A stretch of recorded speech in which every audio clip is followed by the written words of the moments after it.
আমাদের রিসোর্টে আসার কথা ছিল দুপুরে, আমাদের আসতে অনেক দেরি হয়ে গেছে।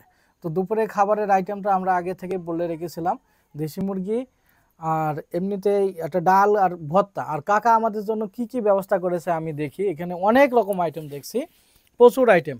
তো আমি কাকার কাছে সবকিছু জানার চেষ্টা করি। এটা কি? এটা হচ্ছে কচুরলতির বারবিকিউ। কচুর লতির বারবিকিউ। হুম। এটা এটা এই নদীর মাছ, বেলে মাছ, বেলে মাছ ভুনা। বেলে মাছ ভুনা আছে। এটা এটা ছোট পার্শে মাছ, এটা ভাজা। ছোট পার্শে মাছ। এটা আর এটা হচ্ছে পাঁচ মিশালি শাক। পাঁচ মিশালি শাক। হ্যাঁ। আর এটা আর শুটকি শুটকি মাছ ভর্তা। শুটকি মাছ ভর্তা। এটা এটা থানকুনি ভর্তা।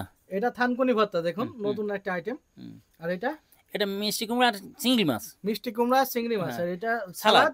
আর এটা হচ্ছে দেশি মুরগি, অরিজিনাল দেশি মুরগি। দেশি মুরগি। আর আর এটা ডাল হচ্ছে ডাল। ডাল। এখানে দেখুন কত রকম আইটেম। এটা এই আইটেমটা কিন্তু সম্পূর্ণ ডিফারেন্ট।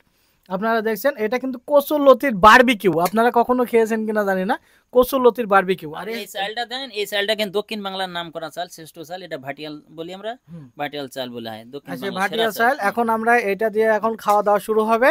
তো আপনাদেরকে আমি পরবর্তী রিভিউতে জানিয়ে দেবো যে খাবার কেমন ছিল। আসলে খাবার, কাকার খাবার সবসময় সুন্দর। তো আমরা এখন খাবার শুরু করি।